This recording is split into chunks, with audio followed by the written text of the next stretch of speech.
Hey there, YouTubers. Right, so in this video, we are going to install this here I9-12900 into the AsRock B660m-ITX AC. We're going to throw in 2 sticks of 16 gig 3200 megahertz RGB RAM. Should be XPG. Yeah. Then we've got added 1 terabyte NVMe M.2 Gen 3. Fortunately, we don't have a whole bunch of Gen 4s lying around. Of course, I'm going to put the CPU in. We're going to use the stock CPU cooler, so you'll get to see that installed. And, hopefully I don't need the directions on how to install this thing, but they are right there. In case I miss a step, folks, there are the CPU cooler installation instructions. Alright, let's get started. Move this stuff out of the way. So this is not going to go into a case, in case you were interested in that aspect. And I think we're going to need a little more light over here, because it's actually not as bright over here as we'd like. Okay, there we go. Center us up a little bit. Alright, so we might as well start with the CPU. This half of you are probably here for that.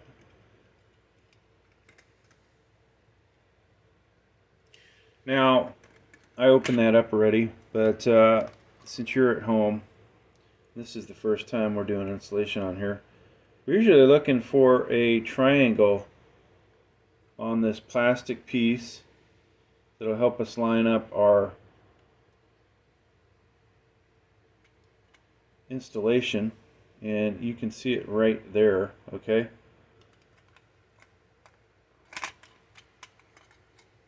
And sometimes you'll see it on the motherboard itself, but in this case you do not. So I'm going to flip this over in this direction. Now when we grab our CPU, we're looking for that guy right there, okay? So these two things are going to line up. And the instructions on this say to keep the cover on pretty much until you put the CPU in, right? The old LGA 1200, 1151. Wow, that does not want to sit in there today for some reason. There we go. You used to be able to crank this down and it would pop off. May still be able to do it, but at this point I'm just going to take it off. Hold on to that, put it in your box in case you decide to sell your motherboard, which I most likely will do at some point because I don't need all the motherboards I have. Alright, so that's that guy. Alright, we're making progress. Now, let's get our base plate in for the CPU cooler. So you can tell this is symmetrical about this axis. So it looks like you can put this in 180 degrees. We're going to take this tape off. We want this thing to stick. And honestly, I'm hoping, folks, that this will be, the CPU cooler will work with this thing. It's a massive CPU cooler. Alright, so that's in. And these just barely protrude, okay? Let's see. I like to try and keep this oriented the same way. Now, this guy already has thermal paste on it. This does have ARGB, and our motherboard does as well. So we'll connect that later. And it would appear, folks, that we need a Phillips head screwdriver for the next step. So I've got my 2 connectors here. We want to basically, keep this up here next to them. And then, of course, Yours truly did not remember. Oh yeah, I do have a Phillips head.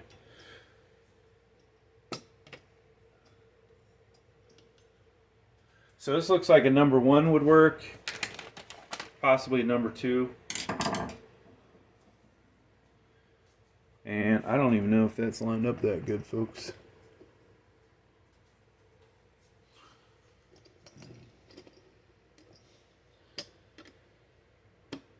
So we're going to try and get this one in. A few threads on it, okay? I don't know what the directions say, but from that aspect, you know, it's always a good idea to not tighten one side down too hard. And we're going to try and find the hole over on this side. Yeah. So one thing about these is you do get some play where the threaded posts are.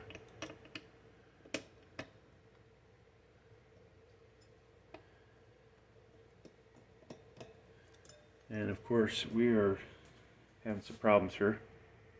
Sometimes, folks, it's easier to just work on these things from the side so you can actually see what you're doing.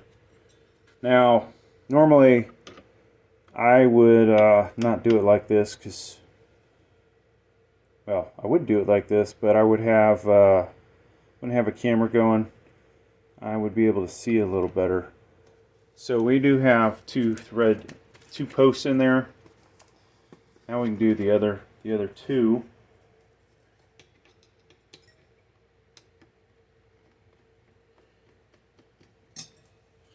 And then I'm just going to work my way around until this thing is completely tightened down.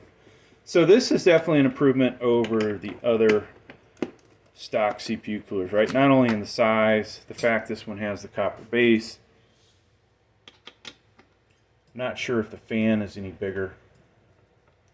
But something like this is going to allow for those that accidentally only get 3 posts in with the regular cheap CPU coolers they have, right? So maybe not necessarily this guy, because this was LGA 1151-1200. But, you know, it's not uncommon that those don't apply a lot of downward force and allow you to get a nice contact surface, right? Of course, you have the thermal paste. So this guy, folks, I'm not sure if that's in there. It's almost like we're screwing into nothingness.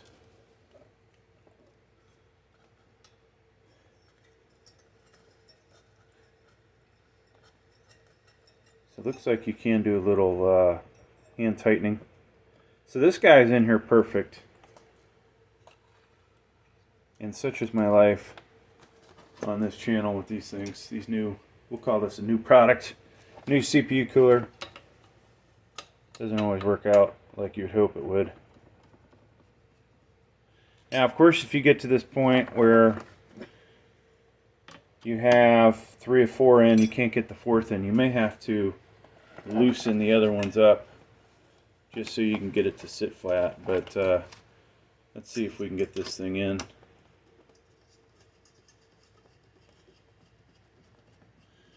And when it is in nice and tight, yeah, you can't turn it anymore, right? So I think the directions may have given you torque settings, but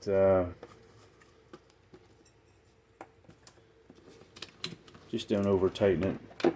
All right, so that part's in, folks. It's not as easy or quick as an installation as the cheap stock cooler, but we expect better cooling with this, right? This is we spent a lot more money on this CPU. We want to take care of it. So ARGB here, and you have to be really careful with these things. Sometimes they go in nice and easy, sometimes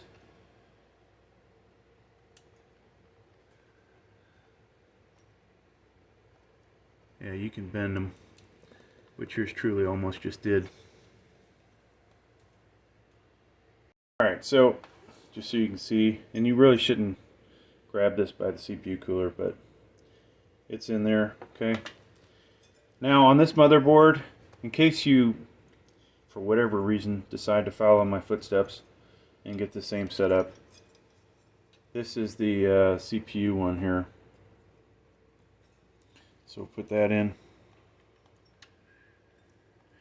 Now personally I would not recommend this combo. I can tell you before I even do benchmarks on it, we're not going to get all the performance out of the CPU that we could get out of putting it in a much better motherboard. Whether that be a better B660 such as Asus TUF B660M or the Asus TUF H670, or even a Asus Prime. You know, I'm calling out the motherboards I have. You could say Gigabyte Z690 for that matter. We'll put this eventually in an Asus Prime Z690P with DDR5 RAM and do benchmarks with that. So one thing I didn't like on the other stock coolers with 12th gen, there can be, you know, quite a bit of interference with the RAM on these motherboards. So the bigger and fatter your RAM is, the more difficulty you're going to have. Looks like we'll be okay. And of course, you know, if it is a problem, you could always install the RAM first.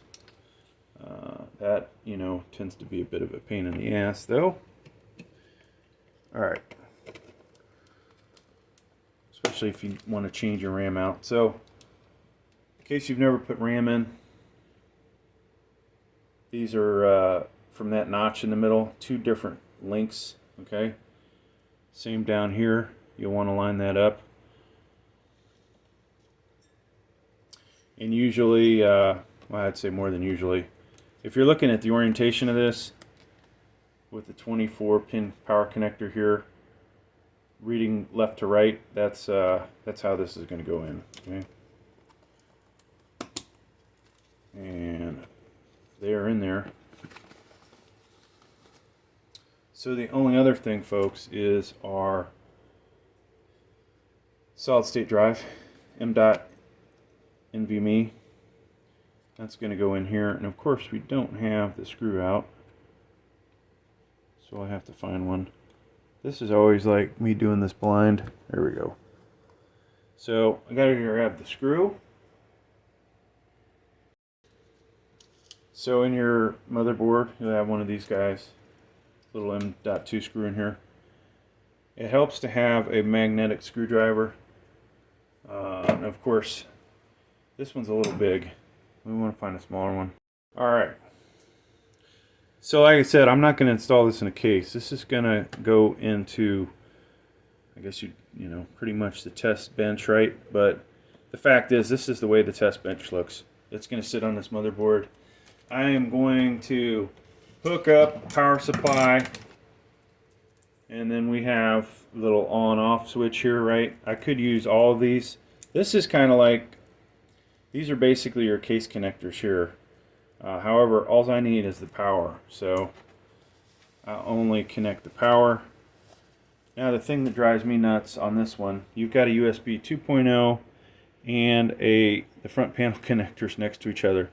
Of course, they are set up differently, and we know that this first one, and of course if I screw up, we'll correct it down below, but these are, that's the power switch right there, okay? So this thing's ready to go, folks, except for hooking up the power supply, which I'll do outside of this video. But hey, thanks for checking out the video. Hope you got something out of it. Please like, please subscribe. Thank you.